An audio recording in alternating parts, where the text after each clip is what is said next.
Welcome to my 6th month cubing progression. I picked up this hobby in February and since then I've improved a lot. And in this video you'll get to see this half a year journey in just a few minutes.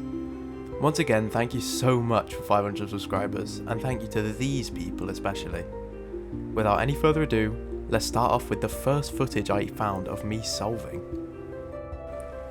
So this solve was recorded 3 days after I started learning how to cube. And you can see I'm building the cross on the top and going very slowly in general. And as we go through this solve, it's quite long so I won't make you watch the whole thing, but you can see I'm solving all the corners first and then the edges.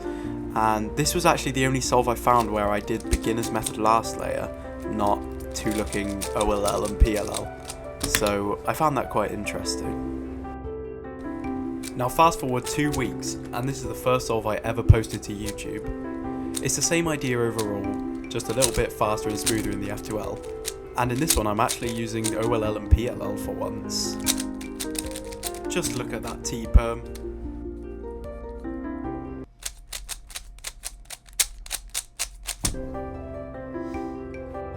This next solve was recorded vertically, so sorry about that. But you can see that I'm finally building the cross on the bottom, and that I'm actually solving pairs of pieces in my F2L, as well as my turning just being overall a little bit more smooth than last time.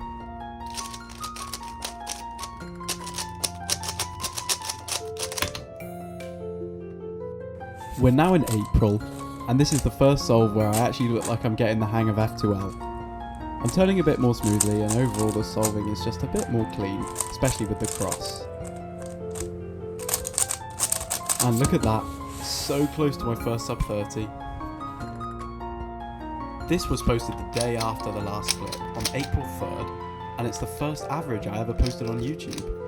And there weren't any exceptional solves, they were all 30, mid 30. But it shows the consistency that I was dealing with at that point.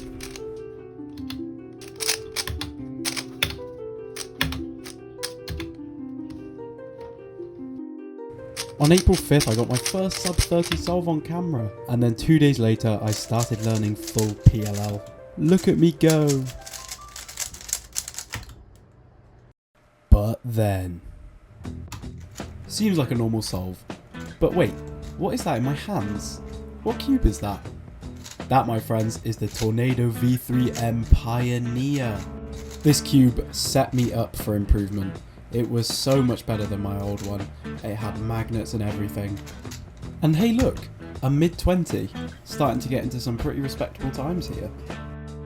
Armed with my new cube, I then set my fastest ever time on camera by over 5 seconds with a 20 flat. At school as well.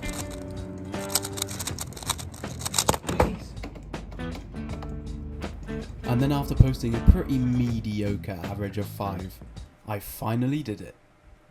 My first sub 20 solve. I didn't actually get it on camera, so you're just gonna have to trust me, but it actually did happen. And I was so happy. And then the next thing to do was to just catch one on camera. And then I did.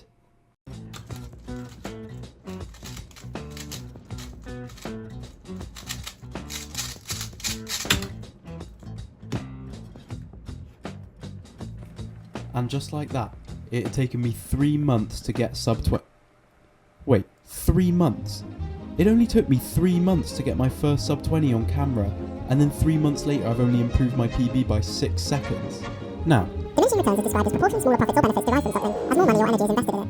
Essentially what this means is the faster you are, the slower you'll improve. Anyway, I took quite a long break from posting on YouTube for some reason, and so the next video I posted was in June. And look, it's another PB I got off camera, so there's no footage. And then 2 days later, I proved that I'd gotten better by posting my fastest solve I'd ever gotten on camera. Starting to get quite speedy. By this point I already knew all the 21 PLLs and I was already starting to learn full OLL, which is 57 algorithms, which was going to take me quite a long time. I remember being so proud of this G-pub. 3 days after that I got my fastest ever average of 5 solves, and then another new PB, off camera of course.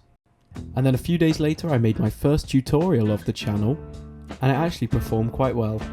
By this point, I was getting quite consistently sub 20, and everything was going so well, until disaster struck.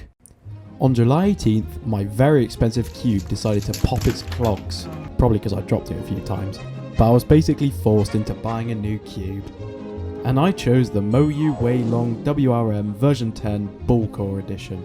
This is the cube I still use today, and it's good enough that I don't miss my Tornado too much.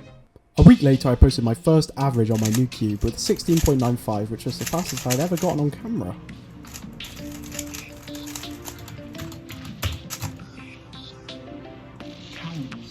I then got my fastest on camera up to that point with a 14.06, getting pretty close to where I am today.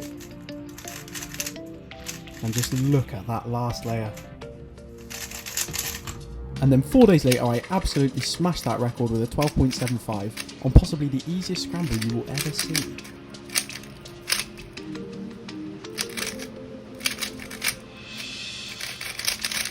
Yes. After that I bought my first timer and posted my first average of 12 to the channel, and just listen to this.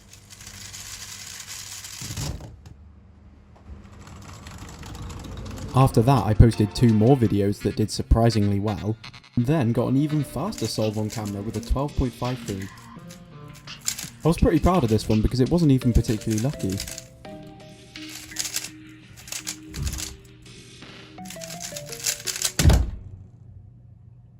What the f- I then went to France for a week and tried my best to learn how to solve one-handed, and it didn't go that well. While I was there though, I did actually manage to get my fastest average of 5 ever done on camera. It was also saved by a very lucky PLL skip. And look, it made me jump. And here's the only footage I have of me solving a 2x2, and it just so happens that it's the fastest solve I've ever done. And finally, this is the fastest 3x3 solve I have ever done on camera.